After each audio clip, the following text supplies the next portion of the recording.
केंद्रीय मंत्रिमंडल ने गुरुवार को एक देश एक चुनाव विधेयक को मंजूरी दे दी।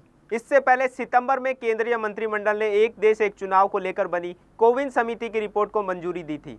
प्रधानमंत्री नरेंद्र मोदी ने सबसे पहले 2019 में 73वें स्वतंत्रता दिवस के मौके पर एक देश एक चुनाव के अपने विचार को आगे बढ़ाया था। उन्होंने कहा था कि देश के एकीकरण की प्रक्रिया हमेशा चलती रहनी चाहिए। 2024 में स्वतंत्रता दिवस के मौके पर भी प्रधानमंत्री ने इस विचार को रखा। इस बिल को चर्चा के साथ संयुक्त संसदीय समिति यानी जेपीसी को भेजा जाएगा। नमस्कार, मैं हूं मनेंद्र प्रताप सिंह।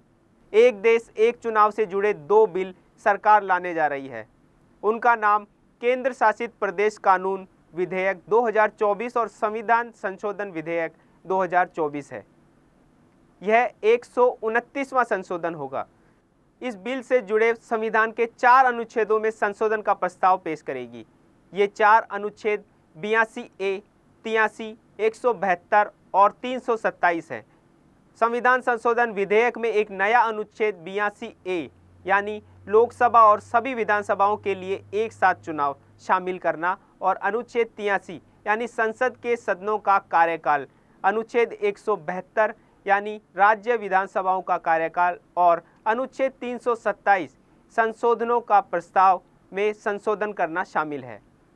संविधान के अनुच्छेद 327 में निर्वाचन क्षेत्रों का परिसीमन शब्दों का एक साथ चुनाव कराना शब्दों में बदल दिया जाएगा।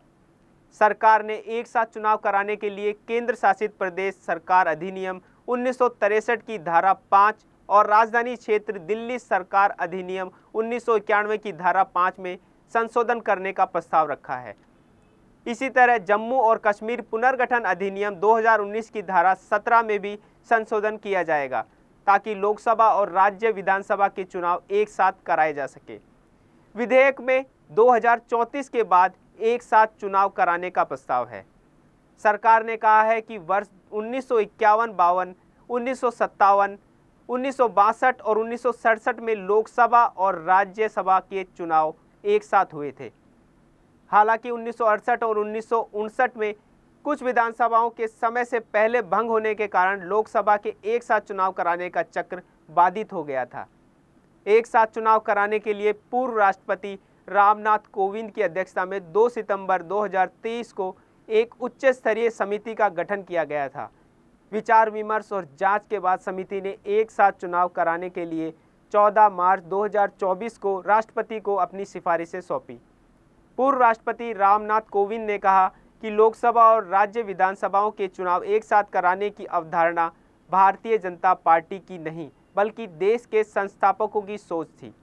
उन्होंने कहा कि तत्कालीन राष्ट्रपति प्रणब मुखर्जी एक साथ चुनाव कराने के विचार के समर्थक थे और उनका मानना था कि इस योजना को या तो आम सहमति से या पूर्ण बहुमत वाली सरकार द्वारा क्रियान्वित किया जा सकता है। कोविंद की अध्यक्षता वाली एक देश एक चुनाव संबंधी उच्च स्तरीय समिति ने लोकसभा, विधानसभा और स्थानीय निकाय चुनाव एक साथ चरणबद्ध तरीके से कराने की सिफारिश की। देश में लोकसभा और विधानसभा चुनाव कराने पर राजनीतिक दलों के बीच राय बटी हुई है।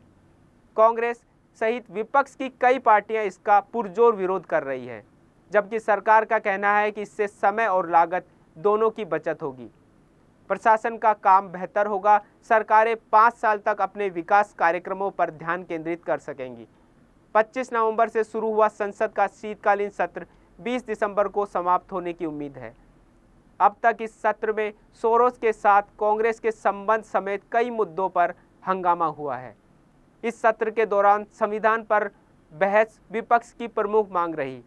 बहस का मुख्य ध्यान 26 नवंबर 1949 को संविधान को अपनाने के बाद इसके महत्व और विकास पर है।